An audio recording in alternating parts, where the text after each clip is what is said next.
Miarabantsika rehetra amin'ny anaran'i Jesosy Kristy mahatratra ity andro ity izay manatantara eo amin'ny fiainan'ny fiangonana.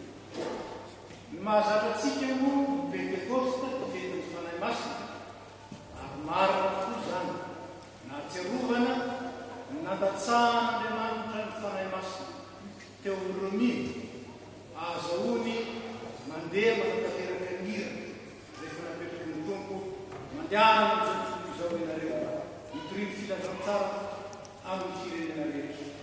Efa nomena ny fahefana rehetra ny tanitra sikiantary fa mandehana ianareo ataovy mpianatra ny firenena rehetra manao batisa azo amin'ny alalan'ny Ray sy ny zanaka ary ny fanahy masina ary mampianatra azy tanjona izay rehetra nandidiko anareo. Arivo izao nombanareo marakarivo izy ambara mahatonga ny fahatapera mitanterahany Tompo izany teny fikasana izany ka tsy fety ny fanahy masina fotsiny ihany ny Pentekosta fa fety ny fiangonana izy, fety ny fahaterahany fiangonana nanomboka teo no ny herin'ny fanahy masina tsy azo toay dia ny tombony isan'ny ary naheraka ny hatrany ireo zanakay ny Tompo nijoro vaolombelona ary nanambady any Kristy eny sy fahendrenana ka dia arabaina isika rehetra, arabaina ny fiangonana fa fetinao koa androany, fety ny firaisan'ny mino, fety ny fikambanan'ny mino izay raha ny Tompo amin'izao izao ifanasana sy fahazavana. Araka ny fanao rehefa fotoana lehibe tahaka izao dia fandarana iraisana no rahantsika. Noho izany dia ny foibe no nandrafitra ny fandaharana fotoanantsika androany ka dia iombonana eo amin'ireo tafosivy amin'ny telopolo sy ireo fiaraha-mivavaka efatra eto amin'ny FPMA ny fandarantsika androany. Miombona izy ireo isika ary mijoro fiangonana tokoa. Ampatsiarovana izay tsy mahay teny malagasy zany pour les non malagasophones. Vous pouvez suivre la traduction intégrale de ce culte sur la longueur d'onde 105.0 sur votre smartphone. Si vous avez votre oreillette, vos oreillettes, vous pouvez donc suivre la traduction intégrale de ce culte. Farandrina, mantsika zay te akasara, voalohany efa misy mpakasara sy mpakasara mihetsika fiangonana izay mandeha izy angatahana indrindra dia ny discrétion. Ho antsika zay lecteur dia afaka makasara lecteur sika raha tonareo miverina akasara indray anisy efatra menatary efa vety veryreto sika afaka mijanona eto zay mba anatanteranareo zany fa ny fitokavavana kosa dia mizoka mipilamina mba ampahatonina tsara mba azatsika mitanty Kristy ary indrindra azontsika fantoka amin'izay tanterahana. Misaotsika amin'ny faneketsika dia aminareo rehetra ny fahasoavana sy ny fiadanana avy amin'ny ankehitriny sy taloha avy amin'ny fanazy eo amin'irony seza filiana ary avy amin'ny Jesosy Kristy vavolombelona maro sy lary mampiavanaty ary lehibe ny manjaka amin'ny Mpany. Amen. Kristy.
Salamo faefatra midiny faefatra fadimandroapolo ary andiny fatelopolo hatramin'ny fadimatelopolo novakitsika amin'ny fandiny ary amidika teny dingona na mivilena endrety amarony miasanao tompo manao azy rehetra eny zavaboarina mantany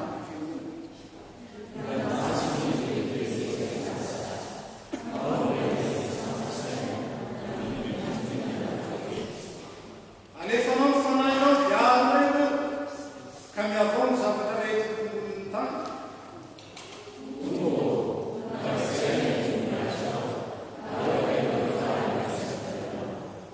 fa jerenao ny tany dia mioro tendrenao ny tenorovotra dia mivonatsety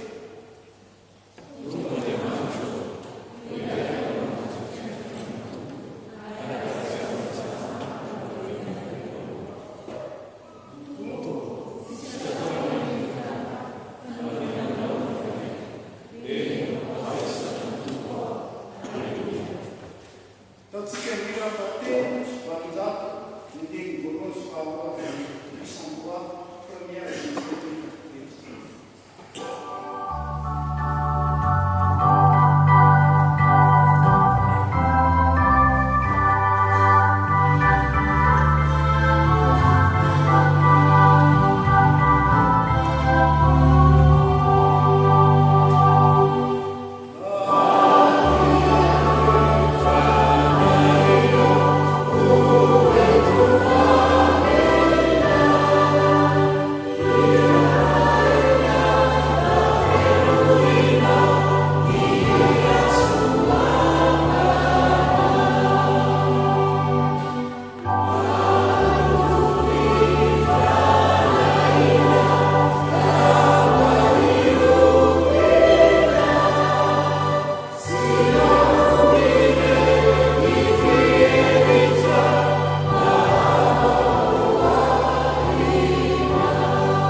isaoranay anao Andriamanitra isaoranay anao fahakaiky mianaranao mitory ny fahatsaranao sy ny fahalebiazanao ny asanao rehetra ary zay zao dia asanao asa mitananao ny volavolainao ary nateranao tamin'ny alalan'ny fanamasina dia masikinao mba ho fanasina sy fahazavana manintonyzao misotranao zay no ny asanao ray-pahady misotranao zay no ny asa famonjenao Jesosy Kristy zany ary misotranao zay fanahy masina zay mitariky sy mampahery ka mampijoro anay no tena zanak'Andriamanitra marina maneho any Kristy ary manangana ny fiangonana vatany Kristy ety an-tany dia mpanompona izay irahinao ny vavolombelona eto izao isaoranay ianao fa mahagaga masinao ary isaoranay ianao satria nahaizanay izay sona ny laranao dia ho foly iteza hoe tony vonay tompo mba anamasina io fotoana ity ary mifanahinao masina tokoa ane amporotsaka iray ny fahasoava anadiny fo ary anavony finoana mba hatonga anay ho tena zanaka malala zanaka mahatiky fifalian'ny fonao sy rehanyanao etony vonizao androany fiangonana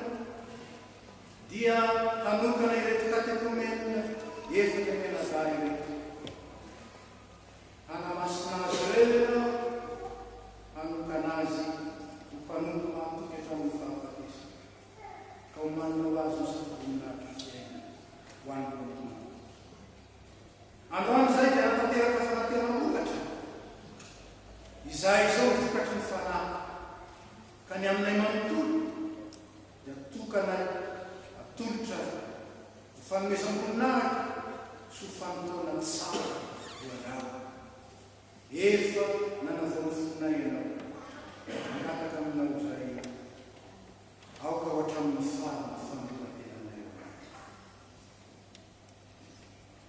androany ko zay toko mankalaza izao pentekosta izao ny fanainy masina zay karazainay oetonivonay toko aro ao anatinay mba aton'izao fankalazana izao hoanina fakasitanao ary mitobaka trany trany fahasoavana anamin'ny fahasoavana amin'ny anaran'i Jesosy Kristy tomponay satompoko ny fivorina masina izao.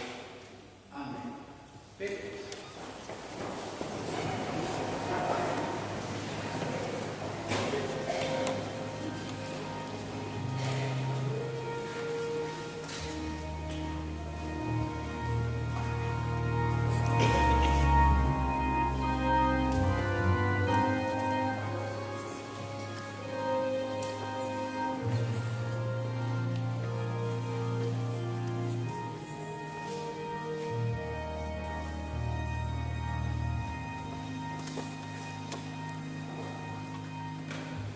Riavana malala raha famirin'Andriamanitra tokoa ny anana firaisana izany dia isika zany dia fantatsika marina koa fa Andriamanitra maro, Andriamanitra masina, mankahalalota izy, marikiriki-pahotana kanefa tia dia tia izy, dia tia ny mparoa zany nanorano zany ka dia miantso antsika izy mba anatinazy hiaiky ny fahantantsika sy ny fahotantsika mba nadiovany antsika sy anavaozany antsika ranazany antsika tena zany mivavaky ry tompoandriamanitra io masina ianao fa mankala oloka rehetra zanakao zay nefa tsy dia hita eo amin'ny fiainanay zany mahazanak'Andriamanitra nay zany tsy teo amin'ny fiainanay davanandro ny asan'ny fanahy masina zay manavaona fisainanay fa mbola mihevitra araka ny nofo zay matetika ka tsy zay lazay ny teninao makasikanay na iverinay fa tena mary ka aranay sy entinay manesy lahatra ny fonay sy ny hafa fa mbola mandeha araka ny fisainanay sy ny fisainay olona tsy mikatsanay fatratra sy mitokinay ny herin'ny fanahy masina izay mampahely izay manamasina anka ka mosarampanazy zay ka mosaram-ponono zay samy joro vavolomelo fahamasinanao fa matetika aza mahamenatra anay ny mijoro amin'ny maha-kristiana ka afeninay zany sanay aseo natorina Tumpo ang tiyago na ito sa iti manatang na mga liay at sa iti di manggata ka sa pula armianan natin ang sanagawasan sa may masin amin ari ang tunggu siya ang jurva kung penufang ang pangalangan ng Kristi sinfang manisip at kundi ari mo ganun mfikatsana tunakatakufahamu ya nanibifahamu kwa unauza mamilani juu sawa kwa sasa kwa kile anakofu kwa kama sisi kwa mzee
dia mioka raiso riavana ny teny milaza lehibe ny famirapon'andriamanitra ho antsika ary indrindraindrindra ny famelan'ny herintsika ka hanavaozanitsika vaovao ny Kristy iara-mitsanga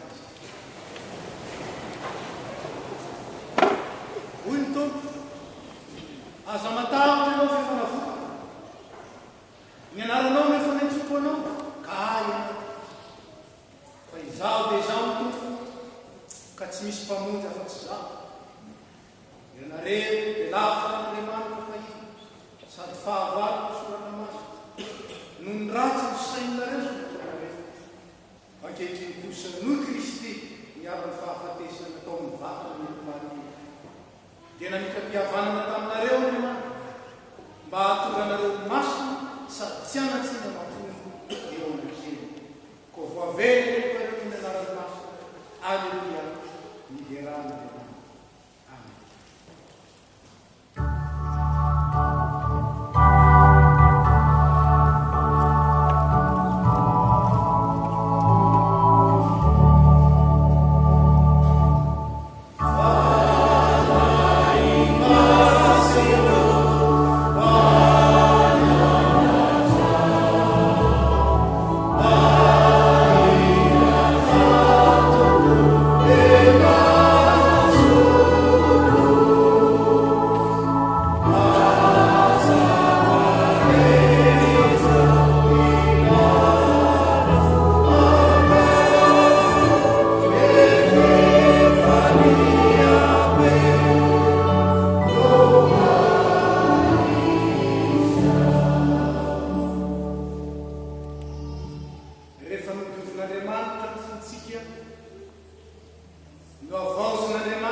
Arifiatana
manombana ny famampanantsika iaino sy amaky teny rafa ny soratra masinatsika tatsika nira zay fa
ry Jesosy Kristy tomponay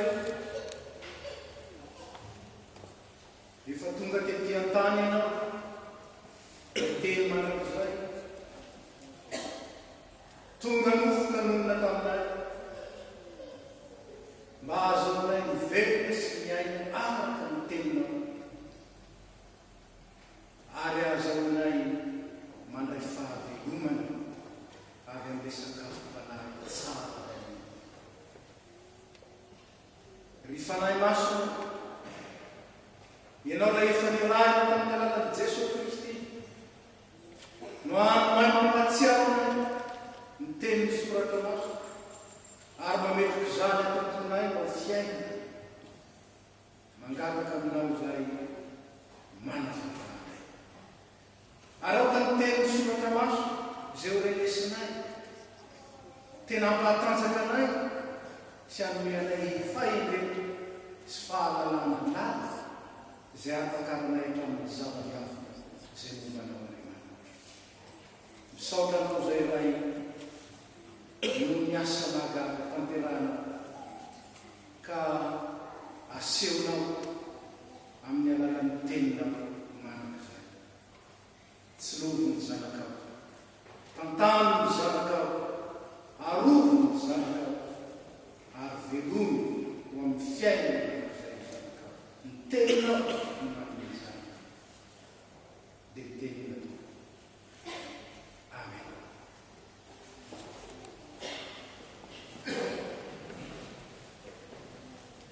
Ny tenin'Andriamanitra izay voalahatra ho amin'ity andro Pentekosta ity ho an'ny fiangonana rehetra ty Eropa dia arak'izay hita ao amin'ny boky ny asan'ny apôstôly toko faharoa mindimy voalohany ka hatramin'ny faraiky ambin'ny folo ao amin'ny epistily soratan'i Paolo amin'ny Romana toko fahavalo mindimy fahavalo ka hatramin'ny fafito ambin'ny folo ary ny filavantsarany Jaona faifolo ambin'ny folo mindimy fahadimy ambin'ny folo ka hatramin'ny fahaenina ambin'ny folo. Asan'ny apôstôly toko faharoa andimy voalohany ka hatramin'ny faraiky ambin'ny folo.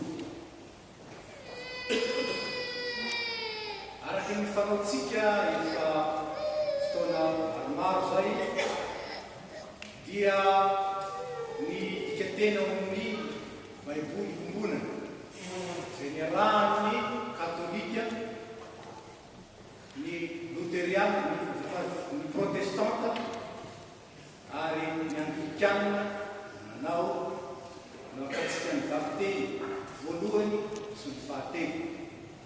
Ny epistilo amin'ny Romanina kosa dia midika teny ao amin'ny baiboly protestanta voalohany ihany no akatsika azy. Na izany azy afaka manaraka amin'ny dikateny mpilatananareo asa ny apôstôly toko faharoa. No nitonga ny andro pentekosta dia tefamina teo amin'ny efitrano ihany ny mpino rehetra ary misy feo avy tany an-danitra tonga tampoka tahaka ny rivo mahery ny fofofofo ka nanenika ny trano toerana. Ary misy lela maro mitarena afo misy eo tamin'ny mpivory ka nizarazara mipetraka teny ambony tsirairay azy dia feno fanahy masina avokoa izy rehetra ary miteny fiteny samihafa araka izay nampitenen'ny fanahy azy azy. Tamin'izay dia nisy jiosy vavaka tsara zanaka pelezaka afaka amin'ny firenetsamihafa ambany lanitra tafatoetra tao Jerosalema.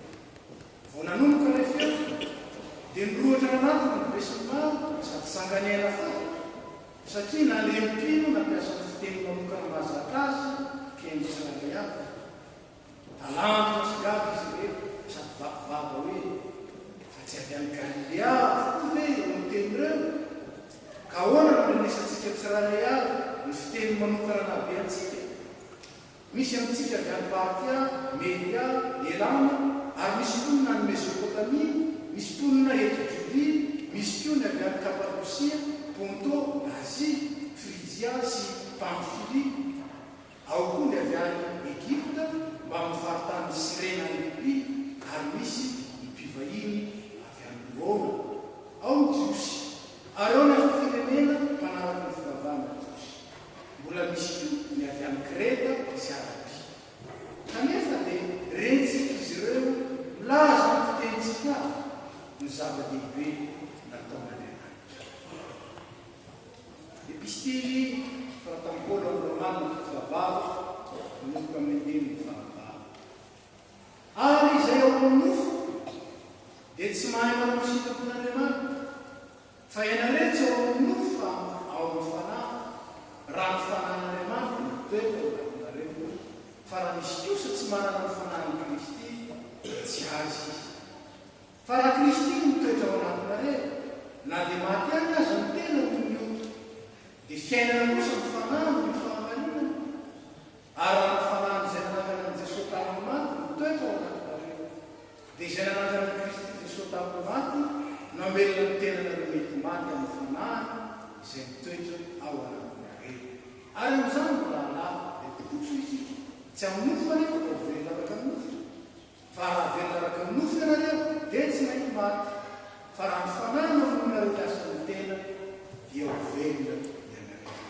Fa izay tariny fanahy n'Andriamanitra no zanaka n'Andriamanitra. Fa tsy nandray ny fanahy mpandevoizana ho amin'ny tahoka iray ianareo fa nandray ny fanahy ny zanaka natsangana izay antsontsika hoe ava raina. Ny fanahy miara-malaza fanantsika fa zanaka Andriamanitra ary na zanaka dia mpamboly. Eny sady mpambofan'Andriamanitra no mpiray lova amin'ny Kristy koa. Raha miara-miaritra aminy izy mba hiara-miaritra aminahitra aminy koa. Mielona makina ny filazantsara dia ataontsika fitsanganana ny hira fahelana eo amin'izany ny andininy voalohany izy ka 176 première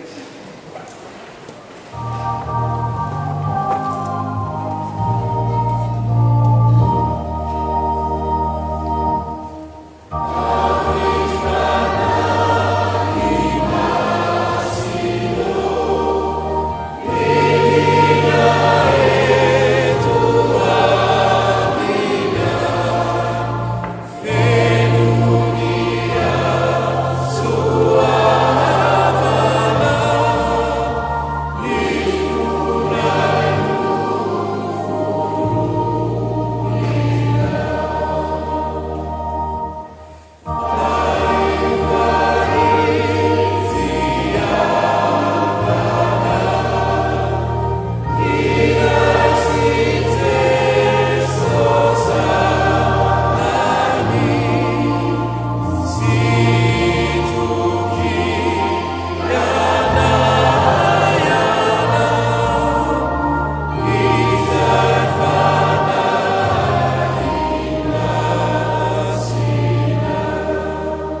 Zao na toko faefatra ambin'ny folo na joany toko faefatra ambin'ny folo milimy fadimy ambin'ny folo ka hatramin'ny fahelina ambin'ny folo.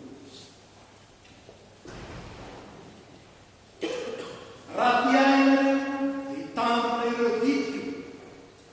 Izaho koa angataka amin'ray ary izy anomeanareo mpampiolona hafa mba hombanareo mandrakizay. Izany mpampiolona hafa izany dia ny fanahy fahamarina dia tsy azo izao tontolo izao raisy satria tsy hitany sady tsy fantany fa ianareo no mahafantatra azy satria mitoetra ao anilanareo izy sady ho ao anatinareo. Tsy amelanareo kamoty aho iverina teninareo. Raha afaka kelikely dia tsy hita intsony izao tontolo izao fa ianareo no hitany satria velona ary velona koa ianareo. Amin'izany amin'izany no fantanareo fa izaho ao anatin'ilay ianareo ao anaty ary izaho ao anatinareo.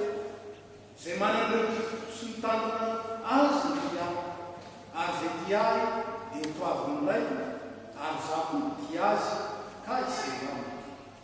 Fa i Jodasy tsy nitsikaroka koa nanao tamin'i Jesosy hoe ahoana ny tompoko no aminay ihany misinonao fa tsy amin'izao tontolo izao koa.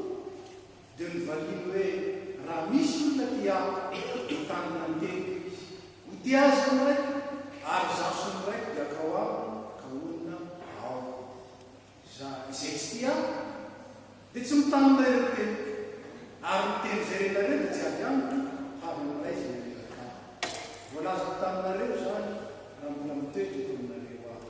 Fa ilay mpananatra dia ny fanahy masina izay irain'iray amin'anahy no ampianatra nareo ny zavatra rehetra ary ampahatsiaro nareo ny zavatra rehetra no lazaiko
velana rehefa amin'ny asany sy ny heri. Amen.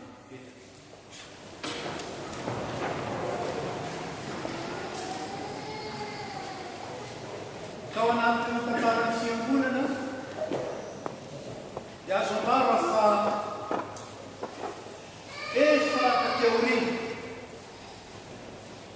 voatsaroan'ny kristianina ny mahazava lehibe ny fanahy maso sy ny fananana azy.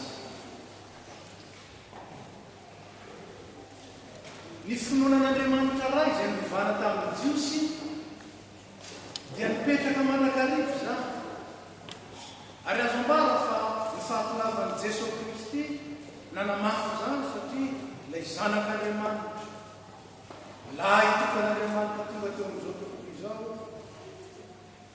dia nanangana nino azy ho zanaka.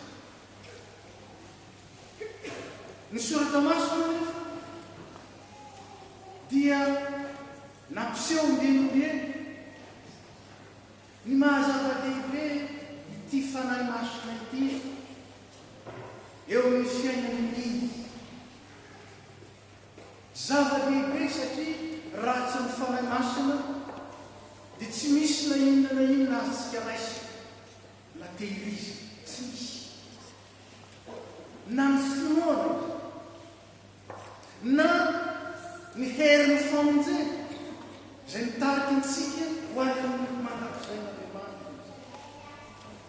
ary indrindra ny toe-panao anaty izay ampitombon'Andriamanitra antsika mandrakariva mba hitovitsika rehefa amin'ny Jesosy Kristy.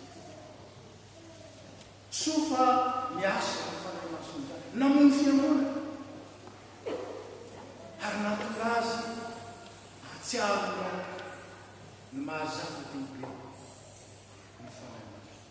Ary moa na dia ho tantaran'ny fiangonana azy na dia eo amin'ny fandarantsika ireo atsotsika hoe fety lehibe eo amin'ny fiangonana azy, misy ireo izay mifototra amin'ny famonjena dia paska lehibe,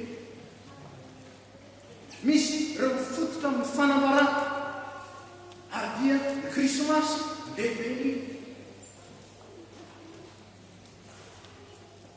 Ary ditatsika fa na dia eo amin'ny fahatoravan'ny olona miambina, eo amin'ny fametrahany olona zava-dehibe ny fankalazana pentekôstaza dia azazaina ihany fa lalana fahatelo misy ny fetin'ny fanahy masina. Zava-dehibe araka ny mazava telo ihany misy ihany amin'ny asan'ny fanahy masina izay azo lazaina hoe zava-dehibe. Raha vao manomboka ity epistily ho an'ny Romanina fahavalo ity, na dia tsy voavakintsika teo zany dia mampatsiaro zava-dehibe ny andininy voalohany sy faharoa zay verena kovakina amintsika. Hoy Paul, ary amin'izany dia tsy misy fanamelona ho an'izay ao amin'ny Kristy Jesosy, fa ao amin'ny Kristy Jesosy ny lalàn'ny fanahinaina na afakay tamin'ny lalàn'ny fahotana sy fahafatesa. Io nentin'ny Paoly manomboka ity dinidinika mikasika ny asan'ny fanahy masina eo amin'ny ity. Ny voalohany dia ny fanambarana antsika fa ny fanameloana dia ho an'izay rehetra tafasaraka tamin'Andriamanitra, fa ho an'izay tafaray amin'ny Kristy Jesosy kosa dia tsy misy fanameloana intsony, tsy misy fanameloana ho an'izay tafaray amin'ny Kristy Jesosy. Io ny tena famonjena, tsy ny hoe vita vakitsy, tsy ny hoe mpandray fanasany tompony, tsy hoe dekona, tsy hoe mpitana, tsy hoe loolo na izatsy na izao no maha voavonjy antsika, ary indrindra namelona antsika ao amin'ny fiainana manaka zay fa ny firaisana amin'ny Kristy. Dia marany Paoly fa nampiriny ho ao amin'ny lalàna vaovao isika, na ho amin'ny fanapahana vaovao, na dikatsika angamba mety kokoa amin'ny teny frantsay régime vaovao. Dia régime ny fanahy masina ambara eto hoe ny lalàna fanahinay. Dika teny hafa dia milaza hoe ny fanapahan'ny fanahy masina io ny viany. Fanapahan'ny fanahy masina fanome aina. Fanome aina izy, fanome aina izay tafaray amin'ny Kristy Jesosy. Ka dia na afaka tsy voafeny fanapahan'ny fahotana sy ny fahafatesana intsony hoy Paoly. Zay zany ny zava-dehibe zay ampitseovana eto. Ary asan'ny fanahy masina lehibe. Ino zany? Nahaterahanatsika olom-baovao ndray tao amin'ny Jesosy Kristy ary asan'ny fanahy masina. Zay zany no asan'ny fanahy masina miteraka atsika olom-baovao. Na dia vita batisa tamin'ny rano azy isika, na dia nametra tanana tamin'ny alalan'ireo pretra, na pastera, na pastora, na olona voatokana azy. Ka voatokana ho fanahy fanasany toy, voatokana ho izy na ho izao. Raha tsy ny fanahy masina mihitsy no mitoetra ao anatitsika, monina ao antsika ary miteraka atsika olom-baovao, dia mbola olon'izao tontolo izao ihany isika. Ho zanaka niteraka dada sy ny ihany isika, ny ainy avy amin'ny vovoka ary tsy maintsy afara amin'ny vovoka vita. Fa ny fanahy masin'Andriamanitra kosa, ilay miteraka atsika tao amin'ny Jesosy Kristy ny finoana, dia mamelona atsika ho amin'ny fiainana hafa, fiainana vaovao, fiainana manokana izay mahatonga atsika ho citoyen lany ao anatin'ny régime ny fanahinahina. Zany mambara misoratra maso. Ho olona vahoaka ny lany. Ka dia avelany miteraka ao amintsika Jesosy Kristy, mba hahatonga atsika koa miteraka olom-baovao, miara-teraka amin'ny Kristy. Ka dia miray aina amin'ny Kristy, miray lova amin'ny Kristy, miray fanjakana amin'ny Jesosy. Zany ny asan'ny fanahy maso. Ary zany manambarany Paoly fa ho velona ianareo raha tokany fanahy masina tokoa no miteraka anareo, dia tena velona ianareo satria fahavelomana manak'izay. Fa ny fahavelomana ny raisy tamin'ny dada Soleny dia fahavelomana dia tsy maintsy afara ny fahafatesana ihany. Ny faharoa dia ambarany Paoly ao anatin'izany ny mahazava-dehibe ny firaisana amin'ny Jesosy Kristy. Raha misy olona tsy ao amin'ny Kristy dia tsy azy. Raha misy olona tsy manana ny Kristy na tsy tafaray amin'ny Kristy dia tsy azy izy. Dia tononom-poana eo anatrehan'Andriamanitra. Mety manana anarana velona ihany araka ny ambaran'ny bokin'ny Apokalipsy, kanefa ny anarana ihany fa ny ao anaty tsy misy fiainana. Ka iza miantoka, iza miantoka izany firaisana amin'ny Jesosy Kristy izany? Ny fanahy masina. Ny fanahy masina no mampiray antsika amin'ny Kristy. Ny fanahy masina no mampiray antsika amin'Andriamanitra. Ny fanahy masina no miantoka ny fiombonanay. Nahatonga ny Paoly sahiteny, tsy zatsony angeny velona, fa Kristy ny velona zao. Zany masina ny fanahy masina. Ary ampiatsarovina indray amintsika, mba hahatonga atsika tsy ampy tsara fa ny fiainana ny maha-kristianina marina tokoa dia miorina amin'ny fitoerany fanahy masina amintsika sy miasana ny fanahy masina amintsika. Veriberina, patrehitra, nataon'ny vava atao fanambarana sy tafon'Andriamanitra natao mifonana ny hoe eo aminareo ary ao anatiny. Ary zany koa ny teniny tompo raha mamaky an'izao no tompo manamaky tsara fototra ny maha kristiana, fototra ny maha fiangonana, fototra ny maha olombo ny itoerany fanahy masina eo anivo ary ao satria izy no mampiray antsika ary mampiray antsika amin'ny Kristy, mampiray antsika amin'ny ny fahatelo ny fanahy masina no mamelona antsika, ny fanahy masina no mamelona antsika. Nahoana moa isika no mila velomina? Satria maty anie isika, maty anie isika, maty no miota raha nahary n'olombelona Andriamanitra ny fofon'ny fofinaina mahavelona zany hoe fanahy dia sitany mihitsy no nametraka azy tao amin'ny toeram-pahasambarana ary diko zany fahasambarana zany manana nefa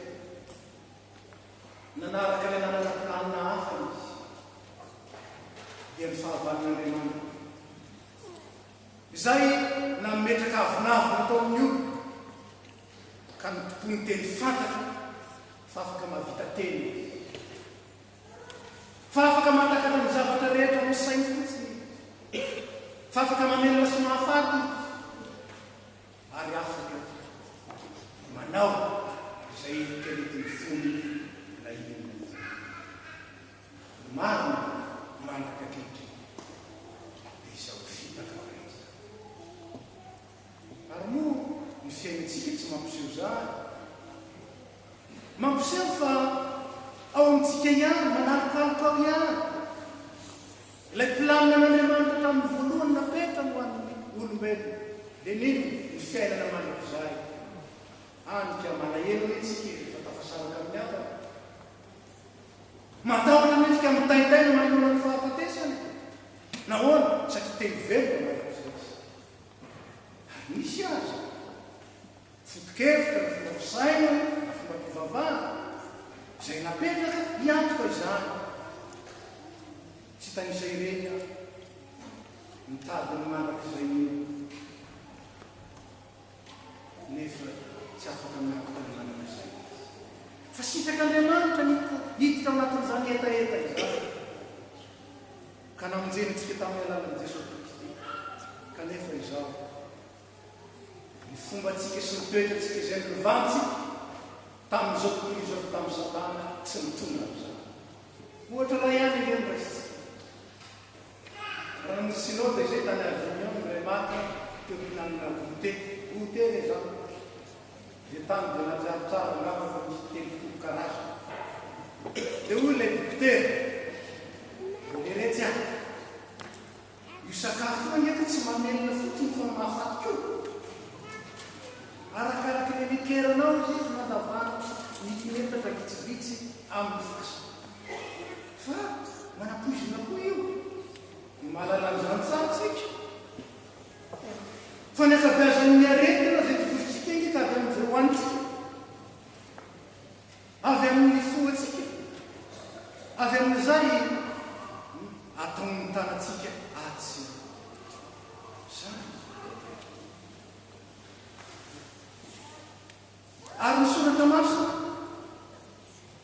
dia mampafantatra izany fahamarinana lehibe zany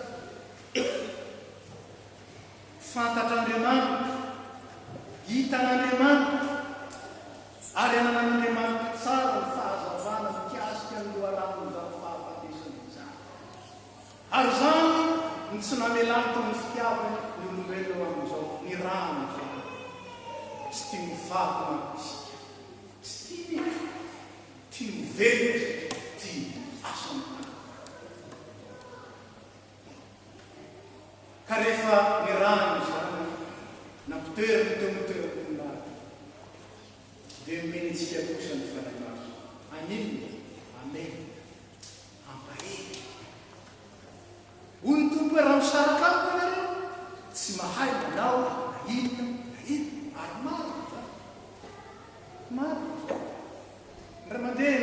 mpitsabo zay manaposy tena. Tena manaposy tena ary izy ihany no mahay mpitsabo izy fa manaposy tena. Io zavatra ataony io ihany no manio azy ary marary izy. Dia izao no teniko taminy hoe bonoa, ianao ankehitrà mananatra ny olona ary mitsabo ny olona izay marary. Ary ianao mpitsabo nefa mihinana zavatra manimba ny fahasalamana sy mahafaty. Izao no navaliny ahy. Aleo ihany izao tsy alao eo izy maty mba manao ny sitrako. Toy izay velona fa tsy afaka manao ny sitrako ny tena. Dia hoy izy ahy taminy fa teo velona ve misy ianao? Izy eo izy misy teo velona. Izy misy teo velona. Dia teo indrindra nahitana ilay azo lazaina contradiction eo amin'ireo olombelona. Ary izany hoe ny lalany mizorany azy. Teo velona izy nefa mandeha amin'ny lalany fahafatesana. Teo velona izy kanefa tsy mandeha amin'ny lalany fiaina. Fa nomena Andriamanitra antsika ny fanahy maso. Amen. Ary izany no mba handraisantsika izany fanahy maso. Mamelona amin'iny, mamelona antsika mba tsy ho faty. Hoy ny mpanoratra iray Søren Kierkegaard, izay philosophe ny théologien. La vie c'est de ne pas mourir. Ny fiainana dia ny tsy maty. Rehefa mandamina izany Søren Kierkegaard dia milaza hoe izao ataon'ny olona ahoana moa no maniry fiainana, maniry fahavelomana nefa tsy manao ny zavatra rehetra tokony havelona ary manala ny zavatra rehetra tokony mahafaty. Ary izay raha teo velona ianao dia ataovy ny zavatra rehetra izay mahavelona ary ianao ny zavatra rehetra mety mahafaty. Dia hoy Paoly apôstôly rehefa nanazava ao amin'ny bokin'ny Romana na ny epistôly Romana, fahafatesana ny tambon'ny ota, fa fahasoavana kosa no namonjerantsika manao koa tao amin'ny Jesosy Kristy. Izany fahasoavana izany dia mitombo arakaraky ny haben'ny ota ozy mitombony ny fahasoavana. Dia mety teny dia fetsifetsy hoe alao ihany izany ny tabeny kokoa mba handraisana fahasoavana be Paoly apôstôly. Tsy araha fa ataonao izay maty ny tahoana ny velona amin'ilay ataonao ahoana. Inona mevitra izany? Nahoana ianao teo velona ka nivonjen'Andriamanitra nety ny tao amin'ny fahavelona ka hivelona ilay amin'izay mahafaty. Inona ny mahafaty? Ny ota ny mahafaty. Ny fialana ny sitrapon'Andriamanitra ny mahafaty ihany. Koa ataontsika izay velona ny velomina atao amin'ny Kristy ahoana ny mbola andeharaka ny ota iray ka dia faty noho ny ota. Dia nomena Andriamanitra antsika ny fanahy maso ampahely antsika, hitarika antsika ho amin'ny lalan'ny fiaina. Aiza moa izany lalan'ny fiaina izany? Ao amin'i Jesosy Kristy. Ary iza moa Jesosy Kristy? Ilay teny manakizay, ilay teny tonga no kanonana antsika. Izay manana ny tenin'Andriamanitra no manakizay zao. Ny teny nefa dia ambarany tokony maromaro fa ny mpanaratra dia ny fanahy maso izay irahany raivina anazy. Izy no ampianatra anareo ny zavatra rehetra izay nolazaiko taminareo anazava, ary izy no ampatsiaro anareo ny zavatra rehetra izay nolazaiko teroa. Ny fanahy maso manome hery antsika mba azo antsika manao sikafona. Betsaka ny kristiana tia hanao sikafon'Andriamanitra amin'izao. Dia mitokotra tsy manao izy ezaka mihitsy ny zavatra misy dia morakiny reraka be ny any tsy mahita fifaliana ary nalay azy amin'izao. Fa ny fanahy maso nomena antsika dia manome hery antsika. Hanika ilay sasany tsy mahavita koa io ny sikafon'Andriamanitra. Tsy mahavita. isika mahavita fanaontsika mahavita satria ny fanahy masina avelantsika hiasa ka ny fanahy masina io manova ahery rehefa manay fanahy masina olona ny tenin'Andriamanitra io manovantena fa rehefa tsy manay fanahy masina olona eny isan'andro isan'andro fa mbola velony ihany ny fiainana isan'andro isan'andro koa ny fanahy masin'Andriamanitra no mampahentsika azo hotsika manao sikapony tsy zany any koa fa ny zava-dehibe etika tsy maintsy feno ny tavoangy misy tavoangy atao tsy maintsy feno ny tavoangy inona ny hevitra zany ny fenona rano izy ty dia feno rano izy raha rarako ty rano ty mbola feno ihany ty tavoangy ty fa feno iny tsy maintsy feno ny tavoangy ahoana no aza misika miady amin'io tsy amin'ny fanandrinana azy tsy avoaty tsy avoaty tsy avoaty motselakolaza na exemple hoe raha ohatra mba alpiniste dia mahalala n'izany lesona zany fa raha mijery ny tevana ianao dia mijery fa raha tsara inao ny tevana fa misonao ihany ny dianao dia afaka mandeha tsara ka ahoana ny fomba tsy ahatana dia mianaovana ny sikapon'Andriamanitra rehefa manao ny sikapon'Andriamanitra isika tsy manana occasion tsy manana fotoana ny fidoriana anaovana zava-mahafaty raha mandeha amin'ny lalan'ny fiainana isika tsisy zava-mahafaty anovoakatsika dia nomen'Andriamanitra ny fanahy masina bitsika amintsika ampaherytsika ka dia hoy Paoly aoko feno fanahy aza manaiky ny tsisy fanahy hafa itsikitsika aho amibity aoko feno fanahy ary anatao zany dia mandianako ny fanahy ihany Paoly tamin'ny Galatiana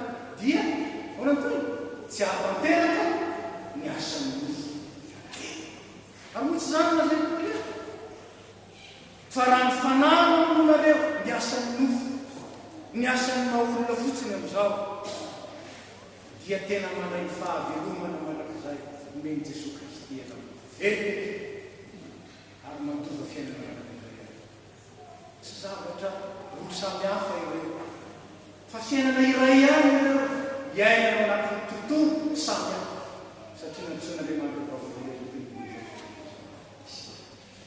ka dia aza mamono fanahy zany hoe aza manana fanahy hafa tahaka tonga ny fiainana fifatonga ny fanahy masina raiso izy ary aza mampalahelo azy aza vela hitonantonany izy efa nomeny Jesosy raiso ny fanahy masina no ny tompo antsangana raiso ary androaniko enao teny raiso ny fanahy masina dia tanterano fitapon'Andriamanitra ary aza manaraka filanina ahatanteraka ny kity fa efa natsoanao amin'ny fahafahanareo aoka zany fahafahana andehananareo atsika ary fantanareo fitapon'Andriamanitra dia hifanana fiainana ao Jesosy Kristy raiso ny fitapon'Andriamanitra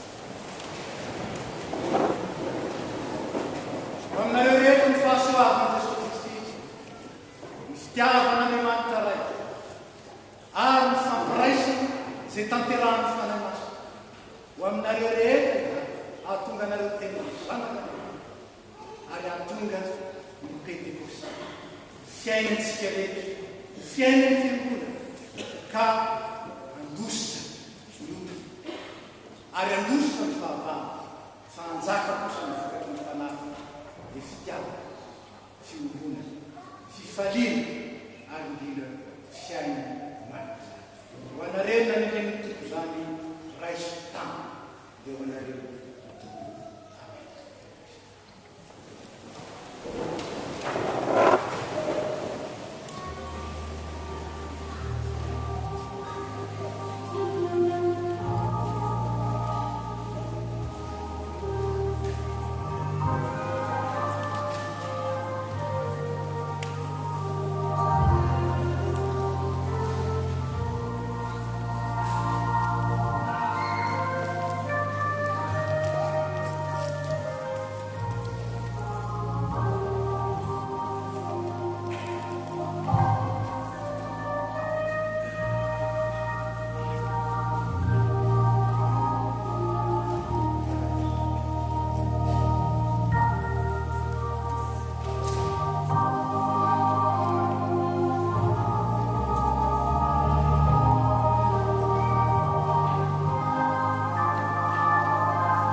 atsika fiankanana ireto komenina ireto izay nanamafy fanekena nataon'ilay aman-dreny amin'ny batisa ary dia nampitena kosaky anaraka ny Kristy vavolombelona ary misy ny tompona andraikitra eo amin'ny fiangonana izay fiasana eo am-pelantanan'i Kristy anatanterahany asa tidinavy. Ngataka nareo efatra mianadava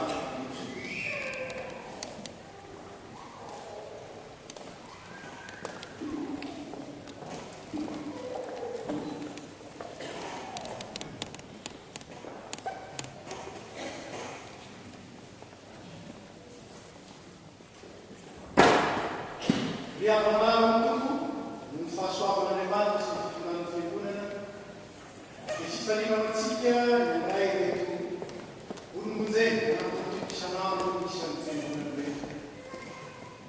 Vavolombelon'ny fanekeny reto reto ny antso sy ny fitiavany tompotsika ary miombona amin'ny fahatsiarovana anavoana raiky izay fanentsonantsika sy nandraisantsika tsara ihany ka nanovantsika ilay fanekena tsara teo masoko ny fiangonana tamin'ny fotoanany azy. Aoka isika mampahitsika sy ny vavantsika amin'ny fandraisana ireto avatsika ireto mba misy ampirenan'ny Kristy ka iombona amin'ny fanasana masina. Efa nampianarina ny fotoana kristianina amin'ny fitonana masina izy ireo ary manatanteraka ny fanekena teo amin'ny isika. Aoka hiara-mivavaka isika. Ry iray manak'izay misaotra manafony manontolo zay fa sipakao nanometoto ilay fa niteny fikasana momba ny famonjena eo anay sy ny zanakay ary ho an'izay rehetra lava fa na iza nantsony fitiavana anao. Andriamanitra tsara sady mahatoky ianao. Nino fanamaranao zay teo mibatisa dia nanokana ny zanakay ho anao zay mba hitombo ary mifarana matsaranao Jesosy Kristy ary mangataka ny olon-tsamy fahasoavanao amin'izy rehetra. Nampianarina ny filazan-tsaranao izy ary miezaka izay na dia malemy azy mba hitarika azy ho amin'ny fiainana manak'izay dia ny mahafantatra anao izay Andriamanitra tokony sady marina Jesosy Kristy izay fampianarana. Ary ankehitriny rehefa nalemy antsonao izy ka afaka hifidiakarana ny tanana izy olona dia io tonga eto anatrianao mba hanambarany finoana. Tompo ino reny mivavaka rehetra miaka tovinao azy io raisy koa izay rehetra io ho amin'ny firaisana masina tao amin'ny anaran'i Jesosy Kristy zanako mpamonjy io no angatana izany ho azy ne ary manao ray tantarika soa tany masina midely sy laza amin'izany. Amen. Ataontsika ny hira fa enina ny efapolo isika efajato 446. Amen.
misy olona tanaraka aoka izy an-damy tenany sy tondraka sy fizaliana ka nanakany fa na iza nomonjiny any dia avery azy fa na iza kosa no avery ny aminy dia azo zany fa ina moso azony eo raha mahazo tontolo izao izy kanefa avery ny any ary ina nomeny olona mitankalony any fa na iza kosa nanao sikapono raiko izay milamiko zao izy ny raha lafo sanavavy ary amin'izany nazovona raiky ahy eo anatrehany olo dia kely kosa izy eo anatrehany raiky izay milamiko fa nazovona ahy eo anatrehany olo ho lafo kosa izy eo anatrehany raiky izay milamiko kehitriny ary zay dia mangataka aminareo efatra minalahy mba amaly ny fanontaniana izay lay ny fiangonana amin'izay rehetra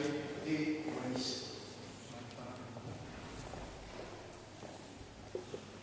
Ianareo ve mihinan'Andriamanitra paharentsika sady ray tsika ny tany izay tiantsika ka nanome Jesosy Kristy zanan'iray tokana izay maty sy mitsangana tany famonjenantsika. Mihinan Jesosy Kristy zanany izay manome famelan-keloka sy miaina manak'izay ao amin'ny rehetra amin'ny ka manaiky azo tompo sy mpamonjy va ianareo. Moa ianareo fa manaiky ho amin'ny tenanareo ny fanekeny batisa izay andraisanareo ny fanomezan'ny fanahy maso mba hizonanareo amin'ny laliny fiainana kristiana ka ho tian'Andriamanitra sy ampatony sy tokoa ary atsiao fa nivavaka sy ny famakiana soratra maso ary ny famonjena fampivavahana sy ny fanasana masony no adidy sady tombotsony tiano vavaka ianareo mangataka anareo ary anonona izany vavaka. Seigneur Jésus, tu crois que tu es mort pour moi à cause de mes péchés, pour moi je prie. Tu m'as sauvé, tu m'as purifié. Je t'accepte dans mon cœur comme mon Seigneur, mon Sauveur et mon Dieu. Règne en moi et commande ma vie. Sanctifie-moi tous les jours par ta parole et fortifie-moi dans la foi par ton Esprit Saint. Fais-moi une création nouvelle pour te suivre et te glorifier aujourd'hui et toujours. Amen.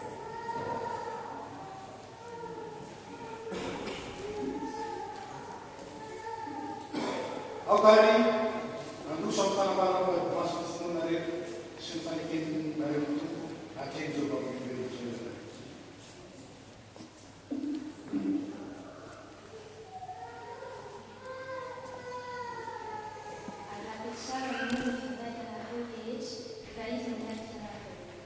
Déchargez-vous sur lui de tous vos soucis, car il a pris soin de vous. Amen. Chapitre 5, verset 7. Raumana Yesus.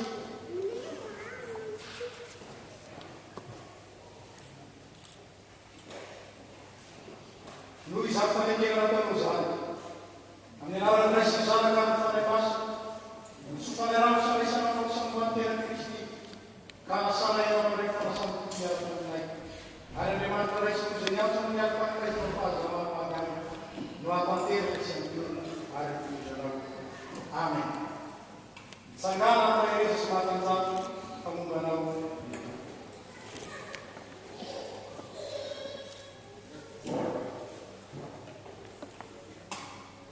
Jehovah nos enviai, se avanzava ao litoral.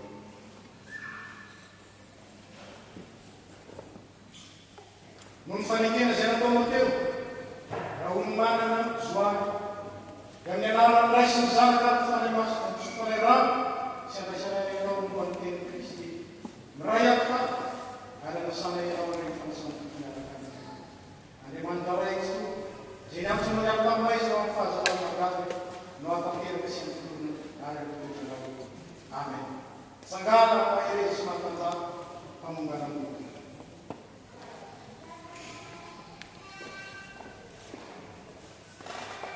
Psaume 144, 1 et 2. Merci au Seigneur pour mon solide rocher. Il m'a point habité, il me prépare son bar. Le Seigneur est mon protecteur et mon défenseur. Il me protège avec puissance et il me libère. Il est le bouclier qui m'attaque.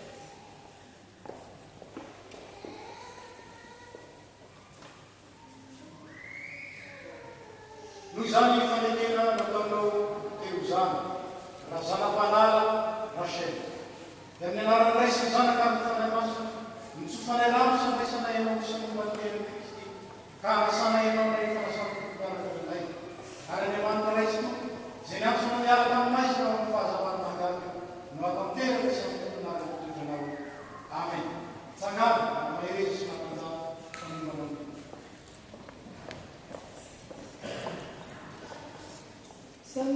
Dieu, merci merci.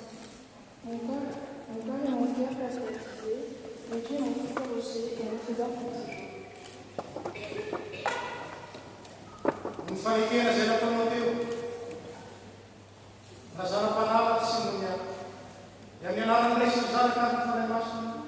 Mitsofanay rano sy raisanay ianao sy mora tena Kristy. Ka anasanay ianao ray fanasan'ny fiaraka aminay. Ary Andriamanitra raisiny izay niantso ny miaraka aminay tao amin'ny fanjakana. Noafateraka sy fiaraka aminay. Amen. Tsangana, ary mahery sy matanda fanombanao.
un petit mot de la part de l'Église.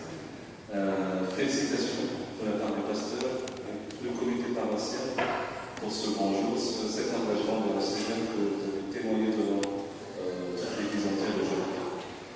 Que le Saint-Esprit, qu'on a reçu aujourd'hui, le prendre soin encore tous les jours, soit avec vous dans votre chemin de jeunes chrétiens. Et n'oubliez pas que l'Église est toujours là, nous sommes toujours là. On donne la place aux jeunes, parce que c'était un peu le message qu'on a reçu récemment au rassemblement des Éthiopes. Ensuite, il faut penser aux jeunes de l'Église qui sont l'avenir de demain. Et donc, encore félicitations pour cet engagement. C'est un témoignage devant tout le monde, devant les jeunes qui veulent encore s'engager dans le Seigneur. Et encore merci pour ce présent très précieux que vous avez offert à l'Église. Et gloire à Dieu. Merci.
nandro eny tokontsika izao fanasana masina izao zay tsaovantsika ary mbola tanterantsika manaka ambara-piveriny Kristy any amin'ny rano an-danitra.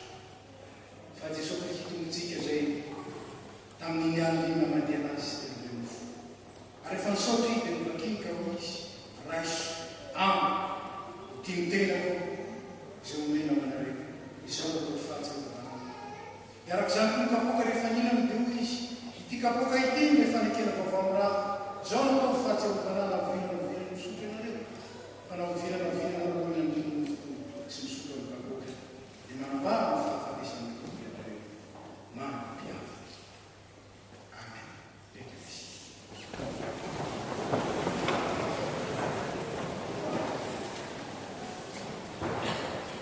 Mbola ihany mivavaka isika. Misaotranao zay Andriamanitra raha lamina sy ny tany fa ny faminampinao aminay Andriamanitra dia nomenao zanaka maika mba tsy mivety fanamafenao. Raha ny any an-danitra ndreto zay manatratranao ny fahatonavana zanakao ny fijanisy ny fahafatesa fisanganany tamin'ny maty ary ny finanan'izay aminay ka dia miandro sy mitalao ny fiverenana izahay. Itiny ray ahidiny ny fanahy masina mba hameny ny fonay ka atonga ny Jesosy Kristy ao anatinay amin'ny fonana velona satria tonga manatona anay izy amin'ny alalan'izao fanasana izy miaraka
dia anao antokony efatreto ny dekôla dia mitsangana ny toerana isika mandroso ety dia mandrany mofo manatsoky divay ao amin'ny divay mihinana ny mofo ny divay ary manotsaka miraky fandraisana dia miverona tena toerantsika araka ny fandaminana atao amin'ny dekôla iaty ao anatin'izany atsika mihira fito amin'izany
Jesús.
zako natansika rehefa vita ny fizarana atao amin'ny lekôla zany Saint Francis.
Izany tsodramanareo amin'ny alalan'ilay tiantsika sady lohany fiaminatsika.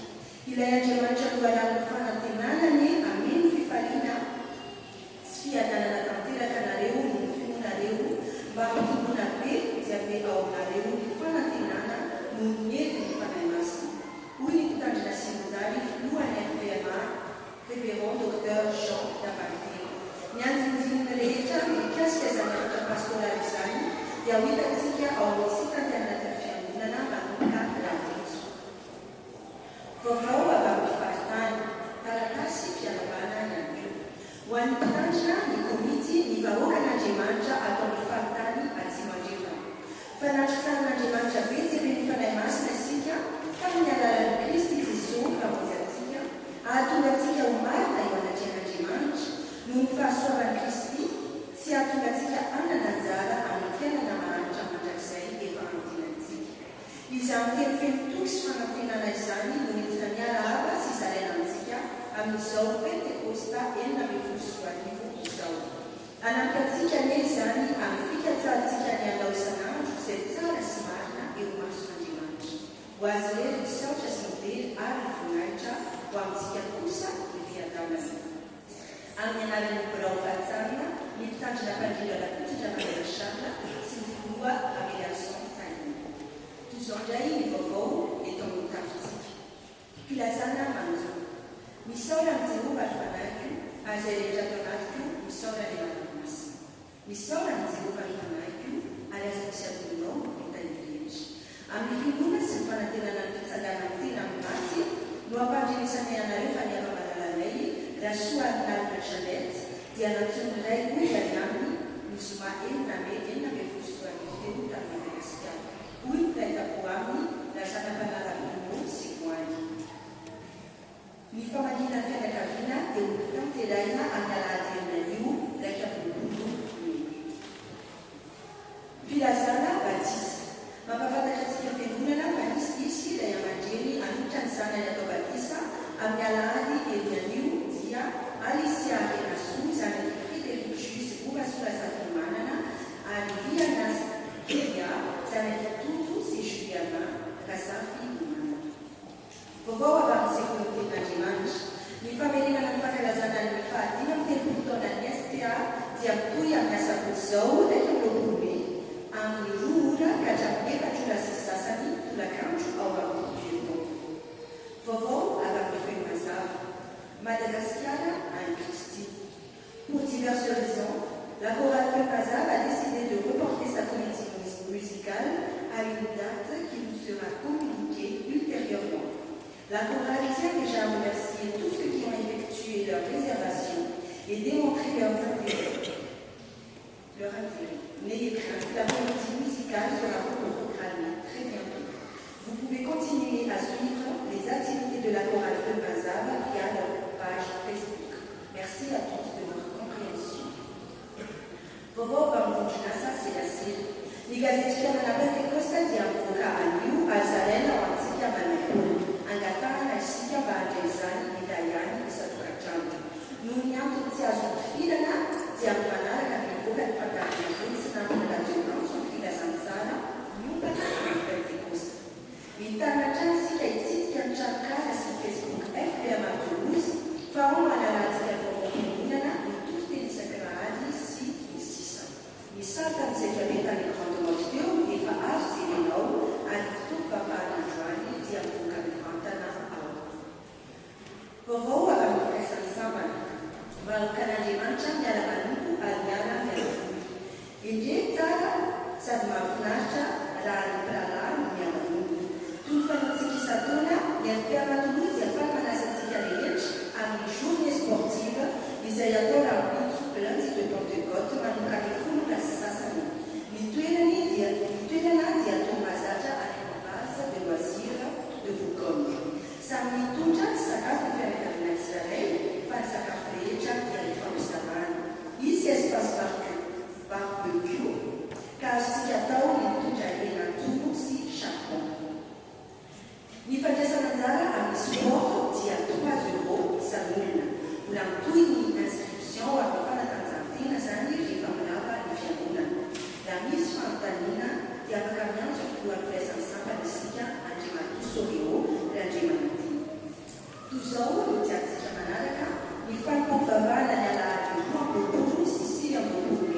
Siatao aleky temple manomboka amin'ny folo sasany maraina.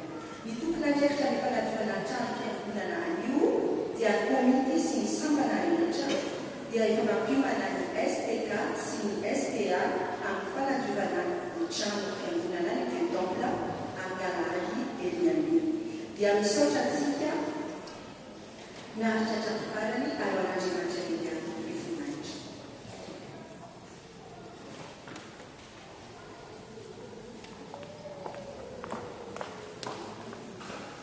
Efa voatetery ihany ny fiarahamonina vahiny kanefa fanaontsika ihany mampitsoran'izy ireo mba azontsika mitsorano azy amin'ny anaran'ny tompo ary maneho ny fifanitsika koa mandray azy ireo.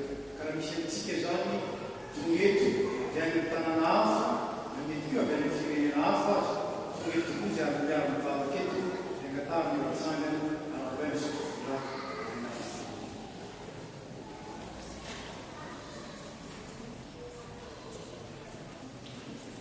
Dia faly mandray anareo zahay ary faly miaraza anareo manokana natraka izao Pentekosta 2015 izao. Ny fahatongava anareo eto dia hery eo anay mitavany rahalahy manaraka mitavany rahalahy zany mampikatsika koa ny mamolombolana tozaoloko ary dia tena nampahery tokoa ny arahanareo teto aminay ka dia misaotra indrindra sitraka irena zahay. Ary ankoatr'izany dia tetsodraranareo zahay amin'ny anaran'i Kristy tomponsika. Izy ene sy ny fanahy masina mbola ombanareo ary mitoetra manakariva ny fifaliana sy ny fiadanana aminareo ahatanteraka koa ny antony nahatongavanareo eto. Izy koa mbola omby aminareo n'izay alehanareo tarika anareo manakariva ary ahatanteraka izay soa sy tsara indrindra aminareo. Tsaroa fanaovinana mandavaka folozy misy toerana ho anareo eto amin'ny be mantolozy. Dia mirary soto manao manam-piaona ary mamamagy amin'ny zanak'antolozy izay mety faripiaona soto azobe. Tonga amin'ny fotoanany fanaty sy fisoriavana ny fanaontsika Pentekosta tahak'izao dia misy mokatra satria ny Pentekosta dia fety ny voalohany mokatra. Ka dia matety aloana isika manatona ny rakitra ary dia misy koa ny urna manokana ametrahantsika izany ny valopy ny vokatra. Ny rakitra voalohany fotsifotsy, ny rakitra faharoa fotsifotsy ary ny vokatra zany amin'ny volomparasy. Ny rekolta ihany tahantsika manatanteraka izany. Ataontsika ny firana fanampiny fahafito. Firana fanampiny fahafito.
Sotralao zay tokony mandray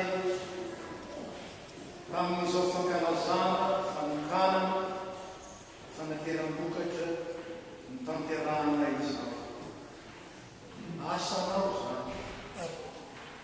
Ary ny fanaina maso miaraka tamin'ilay tety. Inona izy? Ankehitriny rehefa nampaherezinao teto zay dia mangataka aminao indrindra tompo. Ijery manokana ireo namanay midona aminao ataovy akaikinao. Ianao rehefa nandresiko fahafatesa no angatahana hitondra ary ampitondra ny filazantsara ny fitsanganana maro. Zay fiononana manakizay anay tsy fampaherezana azo antoka indrindra.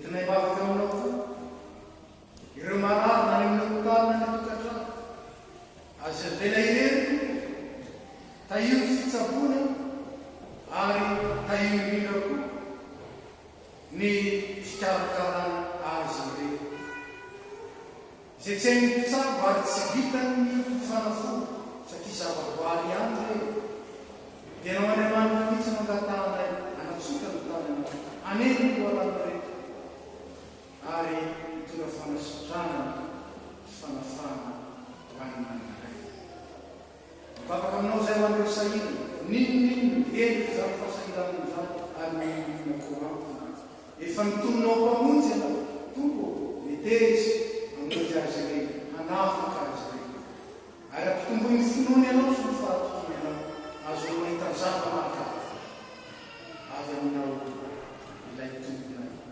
savakamazay mivavaka aminao zay hoan'ireo fahasoava ataovy mahay misaotra sy makasika ary ataovy mahay mizara ny hafa sy mitory ny asa mahataka ampiarinao mivavaka aminao zay hoan'ny asan'ny fiangonana manerana amin'ny tany o tahinao miteninao ka tsy verinao aminao foto ratsy nampateraka izay nanoranao azy ary ambinina amin'izay le da io ny fiangonana ho masina manakarivo ho mahatoky manakarivo mahery manakarivo hiaby laty tsara ny finoana ary andrisy indrindra manoloana ny aizy izay manjaka eo anivony izao tokoly izao mivavaka aminao manokana izay ho an'ireo fiangonana sy kristianina hiaro fanenjena eran-tany tombo atreo ary misaotra indrindra amin'ny azahoizy ireny mitsobo vavolobe hatramin'ny fahafatesana azy mangataka aminao zay ampaherezy manakarivo ary zay tsy tsahatra mivavaka angataka amin'izy ireny raha tsy maintsy andady amin'ny seka mamay dia aoko kosa mitavanao dia apiraka amin'izy ireny ary raisinao amin'ny voninahitra satria matoky anao mivavaka aminao zay ho an'ny firenena mampiatravanay ty mba toetrety ny fiadanao araka ny telinao ka hiadanina io mangataka aminao zay ho an'ny Madagasikara tamin'ny razanay taio miezaka rehetra tompo hoentina manaraka ny firenena hoentina mitarika ny vahoaka amin'ny fandosoa ho amin'ny rano sy mihitsy ary indrindra hitarika azy reo amin'ny fahalalana tsara amin'ny fahataorana ao Andriamanitra ary indrindra amin'ny fanajana ny zavaboarina ny olombelo ary ko ninonino ao anatin'izany tangarazana izany mivavaka aminao zay hoan'nympitondra mba omenao ny fahataorana na iza na iza tokony andraikitra dia akatanay nomeo fa ilena ary miezaka rehefa tamperahana amio mba hitondra vokatra tsara dia tahiko ny fiangonana itsolo vavolombelona marina tokoa mba ho tena fanasinisy fahazavana ny vavolombelonao Jesosy Kristy ka dia amasina ary ataovy mahatoky mitondra ny teninao ary feno ny fanana mitondra fanivana dia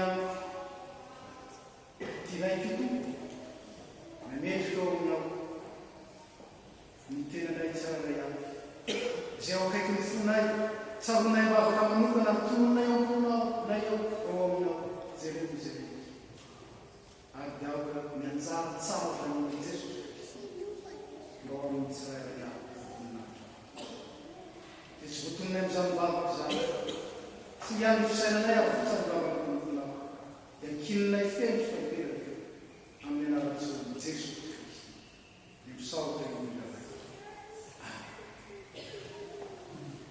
mamarana izy fotoana izao isika araka ny fandarana dia mifandraitana isika mihira mifanampy ny fafitona faotory ny fiadana aorinan'izay miafaka sy misondrano ary aorinan'ny fanirana dia ny fanampy ny fahevoka ny telopolo midimy fahatelo iraitsika io vao mivoaka isika ka manisy zay fotoana zay kosa zahay sy ny dekonina sasany afaka fikamena ery ampidirina ery mba andraitanana anareo sy ho raisinareo tanana mitsangana isika mifandraitana manao ny fanampy fito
men'Andriamanitra atsika tamin'ny alalan'i Jesosy Kristy ny fanahy masina amenontsika. Raha misy raraka izy dia ny fanahy ratsy sy ny otana tonga mandeha. Efa nantsoina isika handray ny fahatanterahany zanak'Andriamanitra. Aoka ho tanteraka ianareo tahaka ny fahatanterahany ray ianareo izay an-daniny. Ka aoka feno ny tavangy isika rehetra ny tavangy ny fanahy masina. Isika izao ny tekolo ny fanahy masina. Aoka feno ny fanahy dia hoy ny tompo amintsika amin'ny alalan'ny teny. Mifalia mandrakary, mivavaka aza mitsara, misaora amin'ny zavatra rehetra, aza mamono ny fanahy, aza manotsinotsinona ny faminaniana ny tenin'Andriamanitra. Fatalo ny zavatra rehetra azony mafy izay tsara. Dia fadio ny fanahy ratsy rehetra. O aminareo any eto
Amen.